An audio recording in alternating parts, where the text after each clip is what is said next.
Oh, welcome back. Underdogs, misfits, and other little lunatics. I'm just wrapping up my coffee break here because I need to give my throat a break once in a while. Get this all kind of. Yeah, I think. Took the hair down for a bit. It needed a break. Anyway, so. Let's get that. So, where we ended off was the pie eating contest. So I'll read the last paragraph I read before I went for a break. I'm going to have a little bit more coffee. Hold on a sec.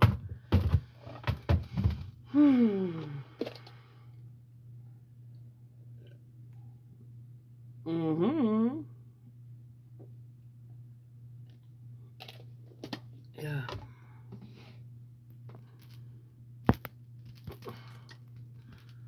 This all sorted out. Okay.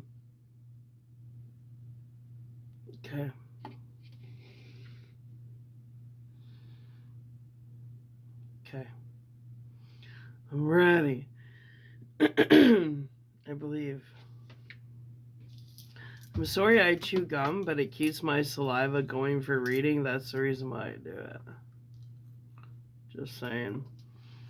I know it kind of seems rude, but when you're reading as much as I'm reading, you get a dry throat.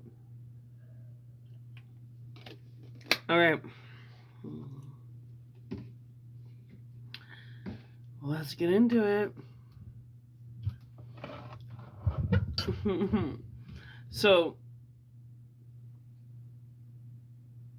he's done, the contest is over now. The pie eating one with lard ass.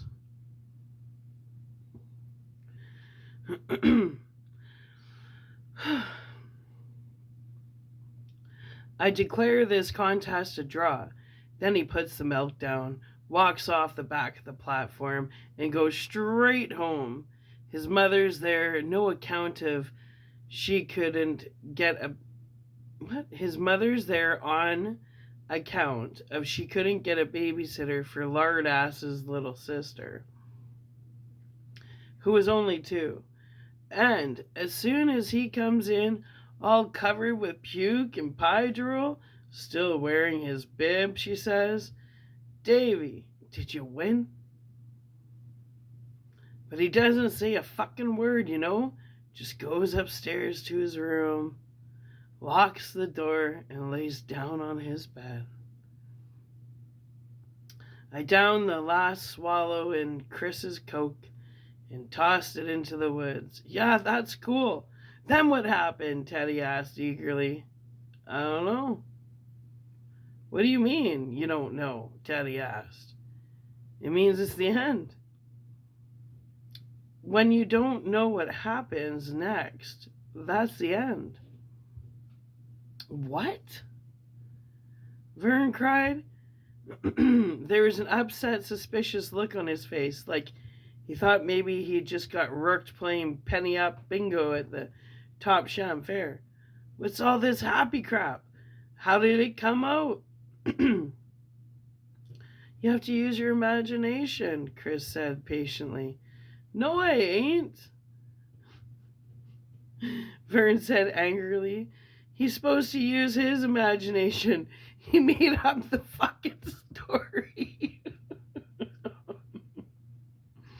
"Yeah, what happened to the cat?" Teddy persisted. "Come on, Gordy, tell us." "I think his dad was at the pie eat, and when he came home, he beat the living crap out of Lard Ass." "Yeah, right," Chris said. "I bet that's just what happened." And I said, the kids went right on calling him Lard Ass, except that maybe some of them started calling him Puker Guts, too. That was kind of stupid. Anyway.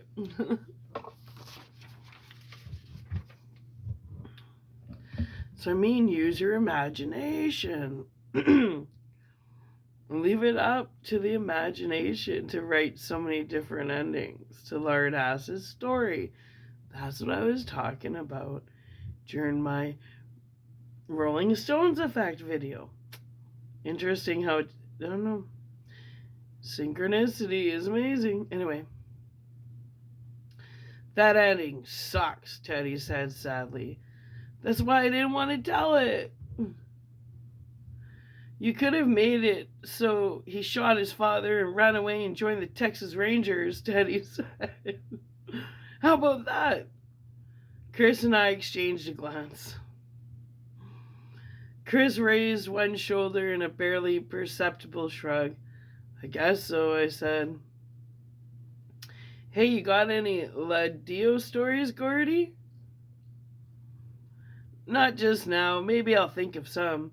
I didn't want to upset Teddy, but I wasn't very interested in checking out what was happening in Lee Dio either.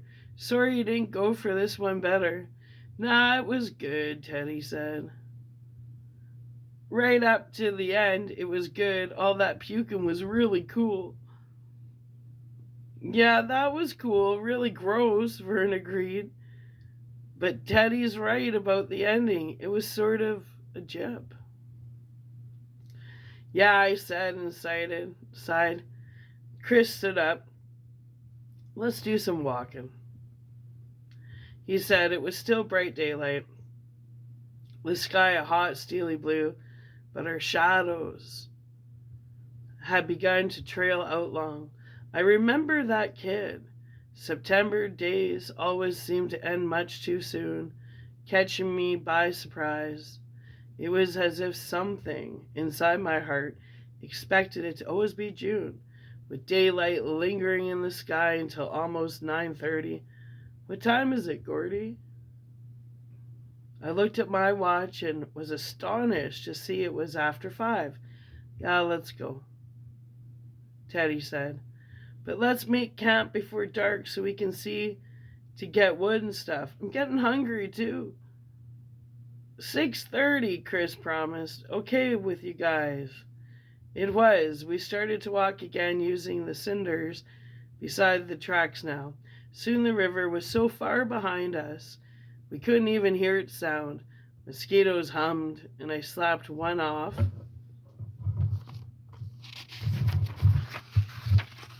My neck. Vern and Teddy were walking up ahead, working out some sort of complicated comic book trade. Chris was beside me, hands in his pocket, shirt slapping against his knees, and thighs like an apron. I got some Winstons, he said, hawked them off my old man's dresser. One apiece for after supper. Yeah, that's boss. That's when a cigarette tastes best, Chris says. After supper, right? We walked in silence for a while. That's a really fine story, Chris said suddenly. They're just a little too dumb to understand. No, it's not that hot. It's a mumbler. That's what you always say. Don't give me that bullshit you don't believe. Are you going to write it down, the story? Probably, but not for a while. I can't write them down right after I tell them I'll keep them. What Vern said about the ending being a jip, yeah? Chris laughed. Life's a jip, you know it? I mean, look at us. Nah, we have a great time. Sure, Chris said. All the fucking time. You wet? I laughed. Chris did too. They come out of you just like bubbles out of soda pop, he said after a while. What does? But I thought I knew that what he meant. The stories. That really bugs me, man. It's like you could tell a million stories and still only get the ones on top. You'll be a great writer someday, Gordy. Nah, I don't think so. Yeah, you will. Maybe you'll even write about us guys if you ever get hard up for material. Have to be pretty fucking hard up. I gave him the elbow.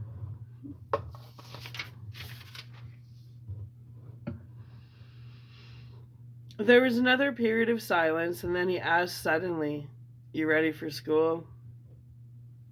I shrugged. Whoever was. You got a little excited thinking about going back, seeing your friends. You're curious about your new teachers and what they would be like. Pretty young, pretty young things just out of teachers college that you can rag, or some old top kick that had been there since the Alamo. In a funny way, you could even get excited about the long, droning classes, because as the summer vacation neared its end, you sometimes get bored enough to believe you can learn something. That's not true. But summer boredom was nothing like the school boredom that always set in by the end of the second week. And by the beginning of the third week, you got down to the real business. Could you hit Stinky Fisk in the back of the head with your art gum while the teacher was putting the principal exports of South American on the board? How many good loud squeaks could you get off on the varnished surface of your desk if your hands were really sweaty?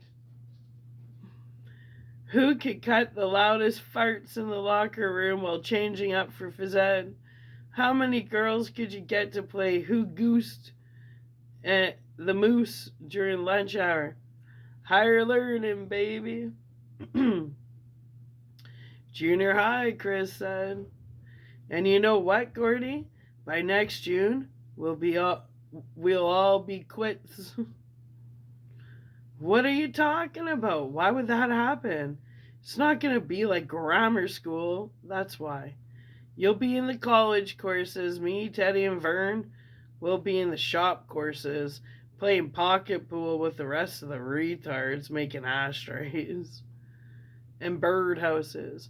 Vern might even have to go into Remedial. You'll meet a lot of new guys, smart guys. That's just the way it works, Gordy. That's how they got it set up. Meet a lot of pussies is what you mean, I said. He gripped my arm. No, man, don't say that. Don't ever think that. They'll get your stories, not like Vern and Teddy.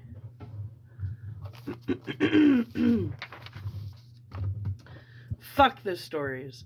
I'm not going in with a lot of pussies. No, sir.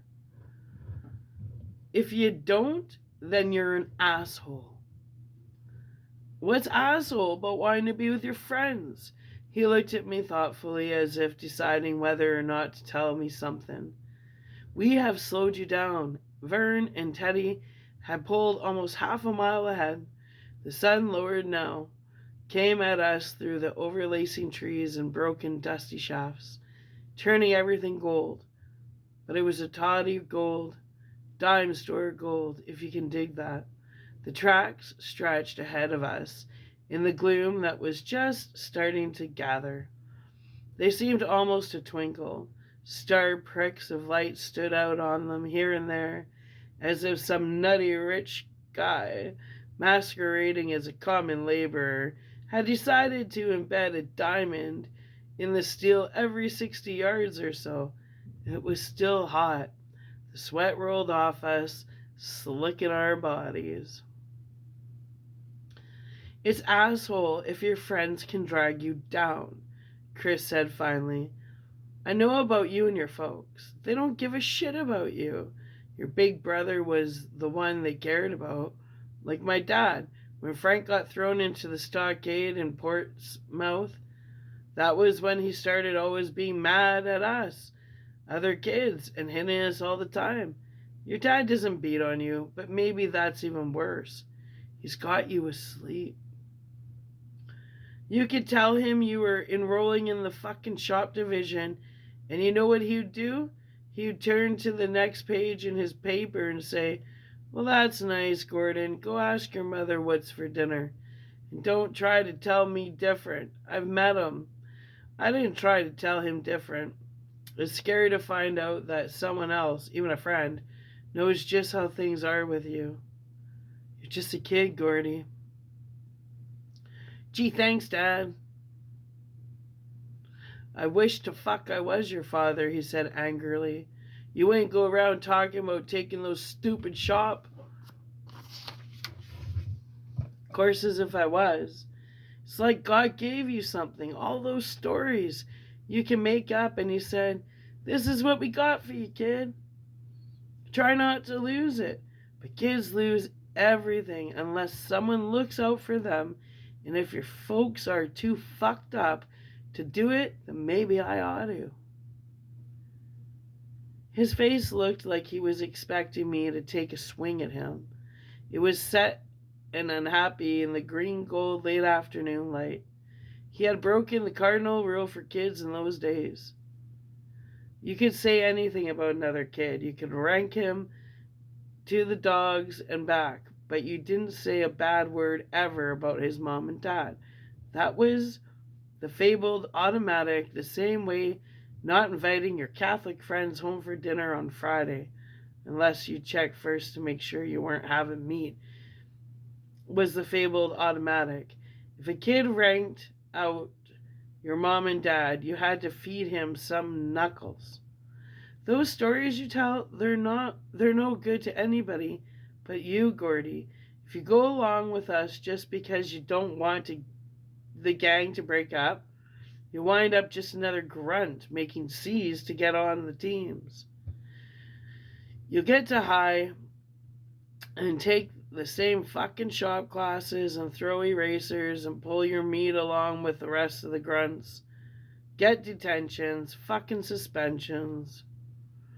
And after a while, all you'll care about is getting a car so you can take some skank to the Hops or down the fucking Twin Bridges Tavern.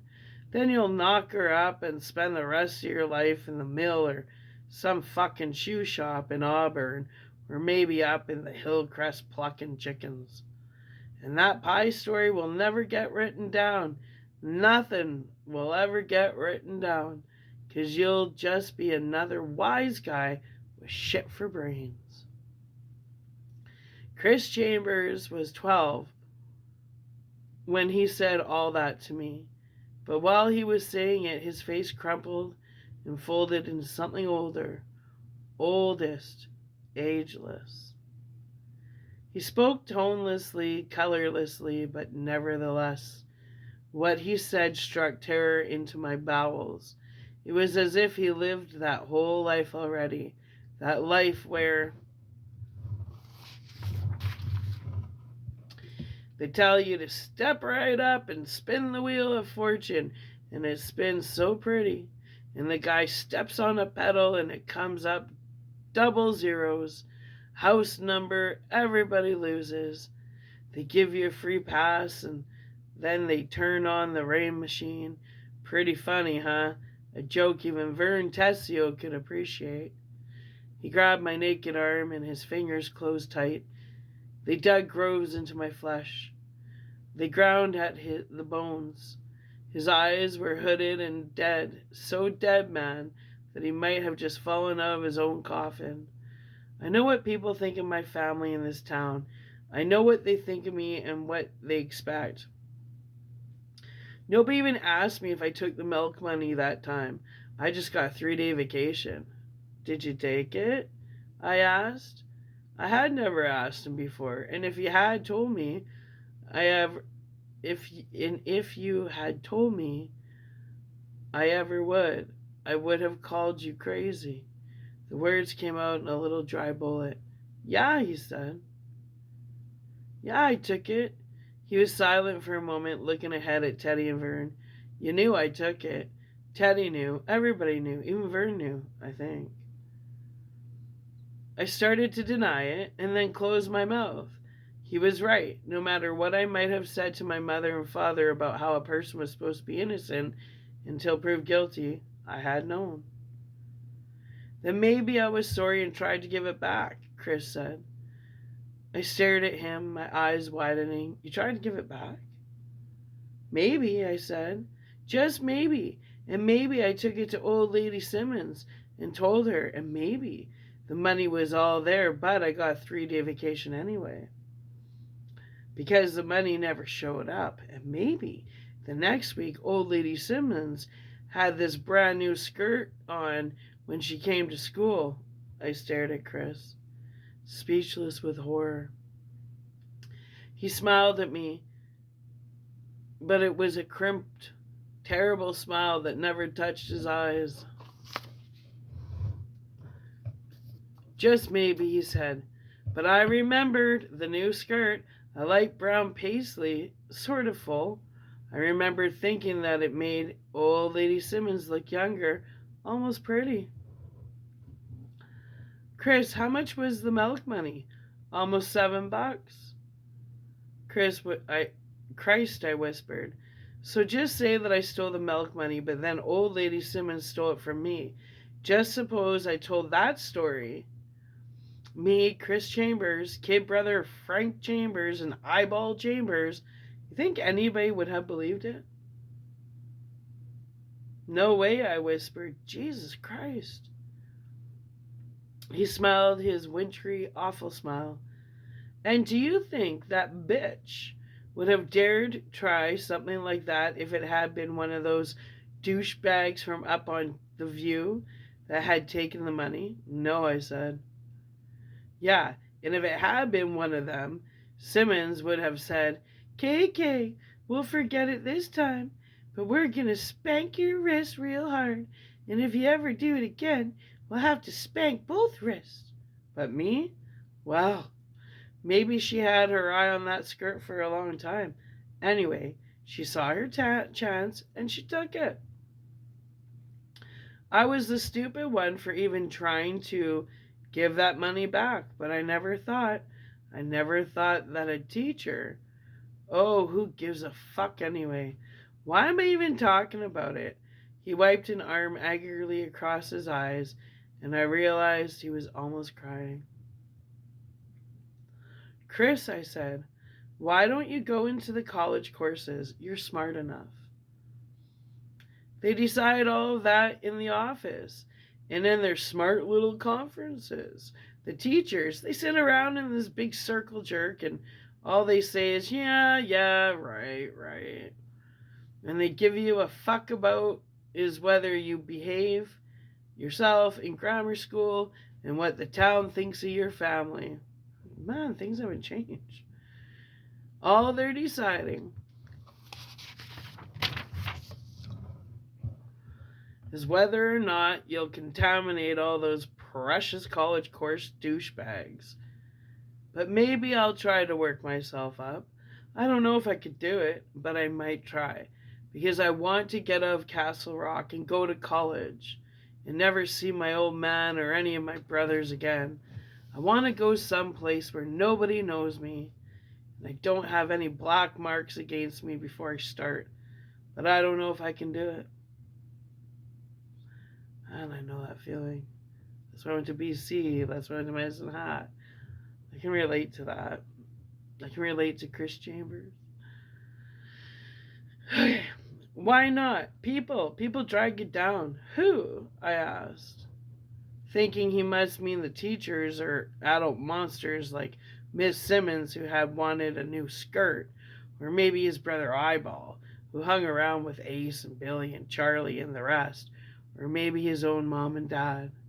But he said, your friends drag you down. Gordy, don't you know that? He pointed at Vern and Teddy, who were standing and waiting for us to catch up. They were laughing about something, in fact. Vern was just about busting a gut. Your friends do.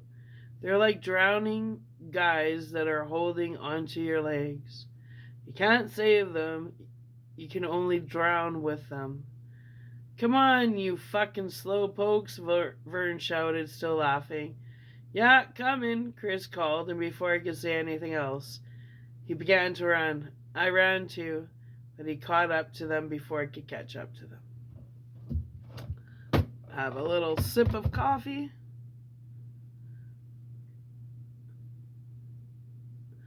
You know, that chapter makes a lot of sense.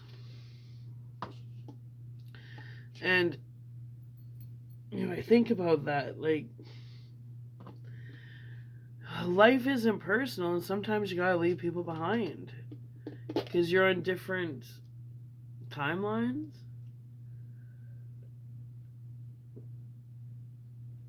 and there's hurt feelers, and it's almost like some people want a big fight to explain why it happened the way it did, but just can't say that people evolve at different rates. Yeah. Anyway, that was a good part, good chapter. We went another mile and then decided to camp for the night. There was still some daylight left, but nobody really wanted to use it. We were pooped from the scene at the dump and from our scare on the train trestle, but it was more than that. We were in Harlow now. In the woods, somewhere up ahead, was a dead kid, probably mangled and covered with flies. Maggots, too, by this time. Nobody wanted to get too close to him with the night coming on. I had read somewhere in the Algornan Blackwood story, I think, that a guy's ghost hangs out around his dead body until the body is given a decent Christian burial. And there was no way I wanted to wake up in the night and confront the glowing disembodied ghost of Ray Brower, moaning and gibbering and floating among the dark and rustling pines. By stopping here, we figured there had to be at least 10 miles between us and him, and of course all four of us knew there was no such thing as a ghost, but 10 miles seemed just about far enough in case what everybody knew was wrong.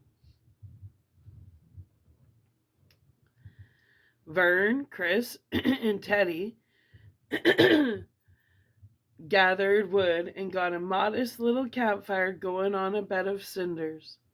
Chris scraped a bare patch all around the fire. The words were powder dry, and he didn't want to take any chances. While they were doing that, I sharpened some sticks and made what my brother Denny used to call pioneer drumsticks. Lumps of hamburger pushed onto the ends of green branches. The three of them laughed and bickered over their woodcraft, which was almost nil. There was a Castle Rock Boy Scout troop, but most of the kids who hung around our vacant lot considered it to be an organization made up of mostly pussies. Arguing about whether it was better to cook over flames or over coals. A moot point, we were too hungry to wait for coals. Whether dry moss would work as a kindling, what they would do if they used up all the matches before they got the fire to stay lit. Teddy claimed he could make a fire by rubbing two sticks together. Chris claimed he was so full of shit he squeaked. They didn't have to try. Vern got the small pile of twigs and dry moss to catch for the second match. The day was perfectly still, and there was no wind.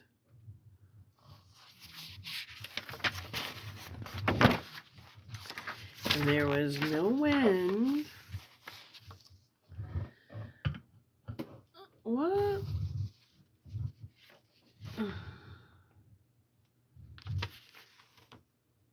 Yeah.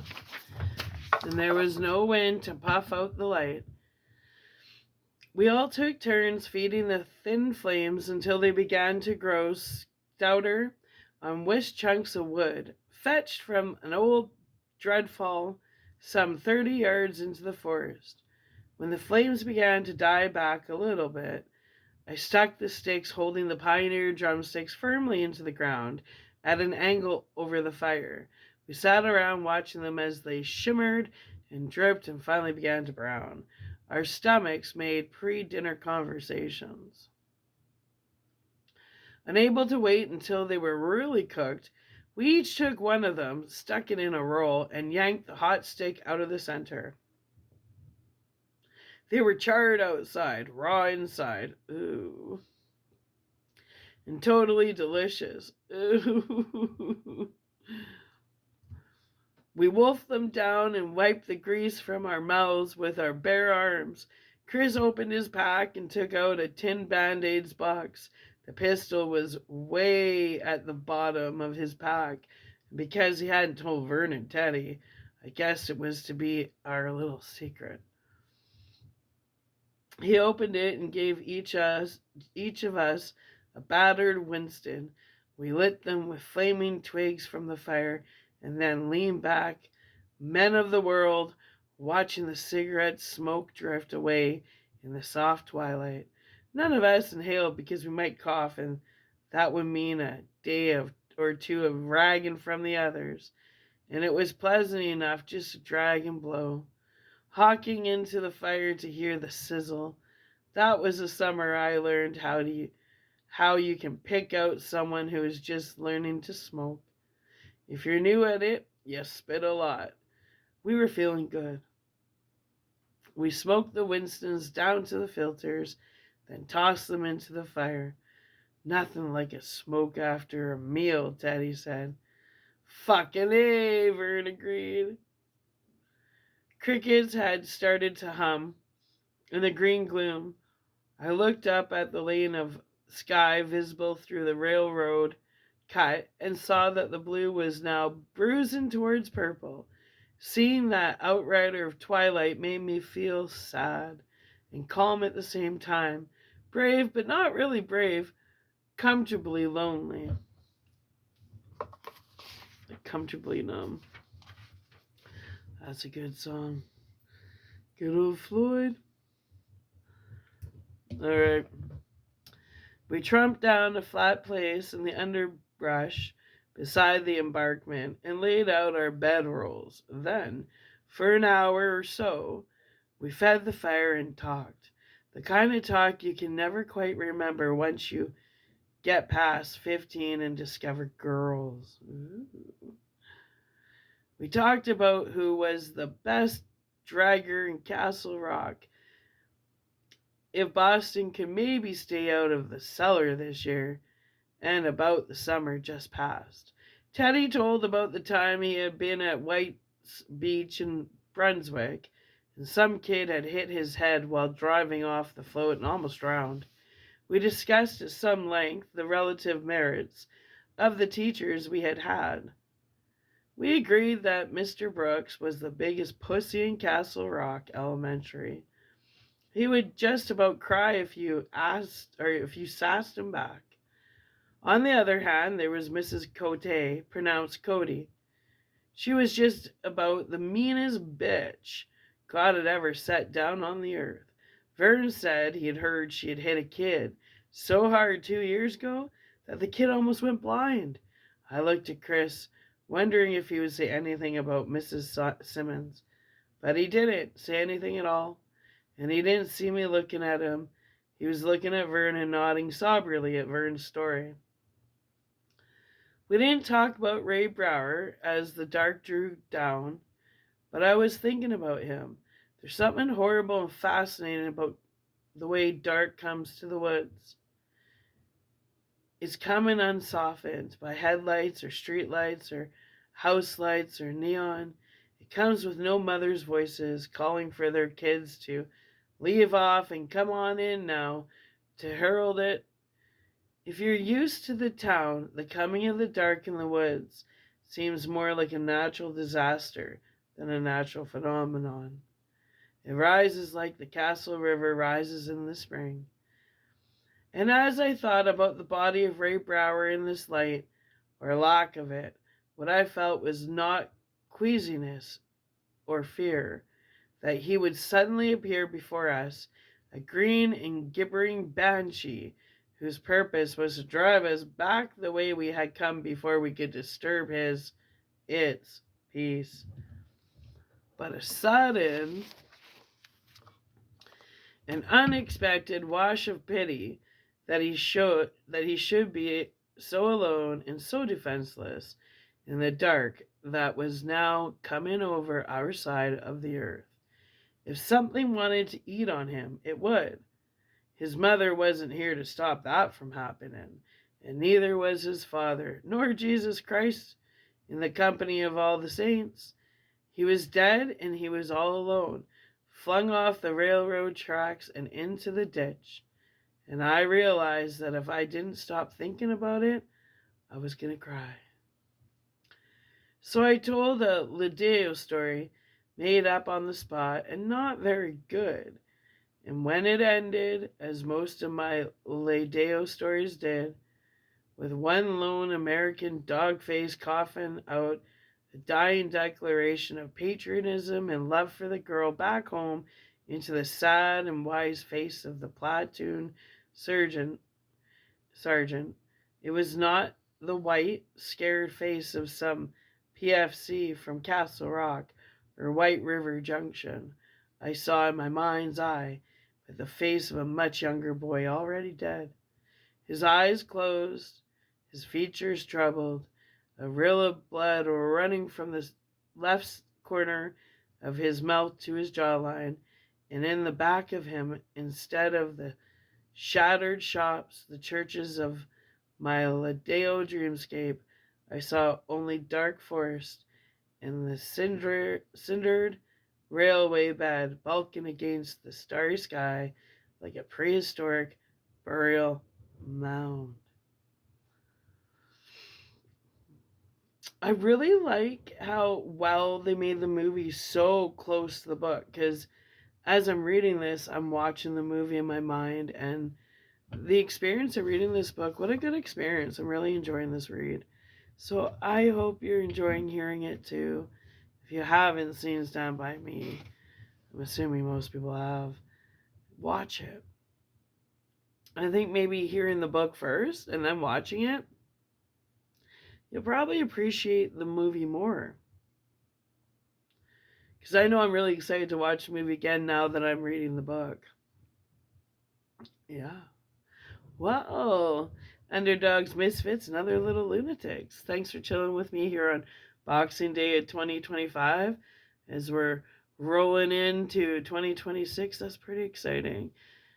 See you later, 2025. The past is the past. Stay present. That's right.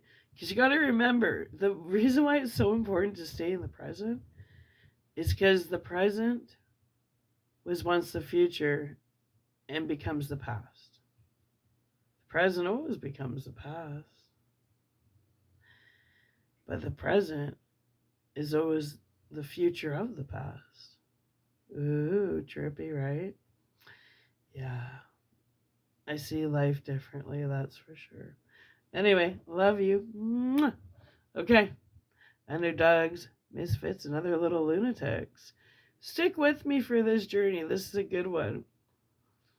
And it's kind of funny because I was going through my stuff, and I think I spent like $90 on one of these.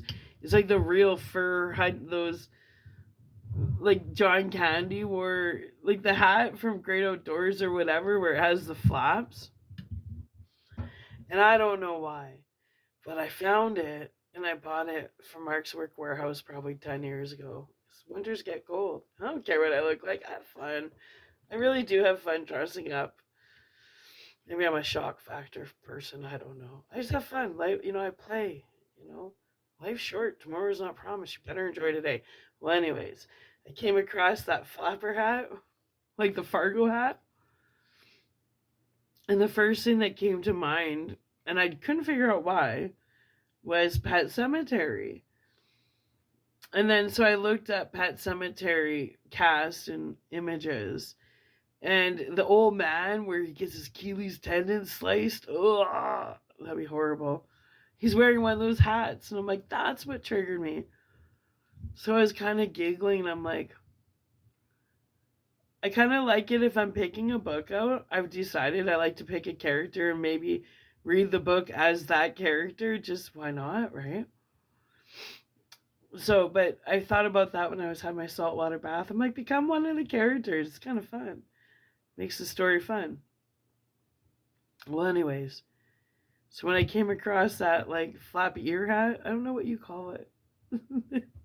I call it the Uncle Buck hat. Like, John Candy hat.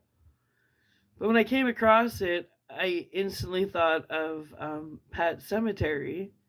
When I looked at the images, the old man was wearing that hat in some of the images. So I'm thinking, I don't know, I love Stephen King, but I do have the book Pet Sematary, and I haven't read it. I've seen the movie several times.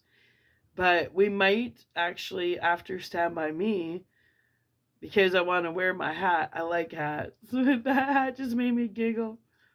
Get into character in that one.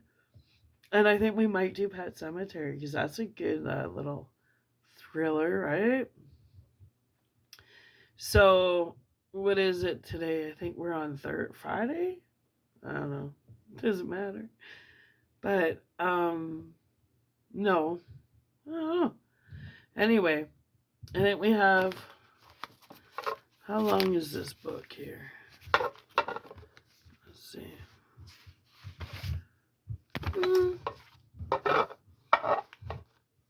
At this rate, maybe two more days, and we'll be wrapping up Stand By Me. And not saying for sure, because I don't like to hold myself like written in stone with this, because it depends on the mood I am, on what book I want to read. But I know I like to read every day. And rather just reading by myself, why not read to somebody that wants to hear it, right? You know, I'm your audiobook friend. Anyway, so no promises, but I do think there's a high chance the next book's gonna be Pet Sematary, so I can wear my Fargo hat, my John Candy hat. All right, underdogs, misfits, and other little lunatics. Thanks for hanging with me. Love you. I'll be back as soon as you go to the next video. It's that simple. Okay, bye.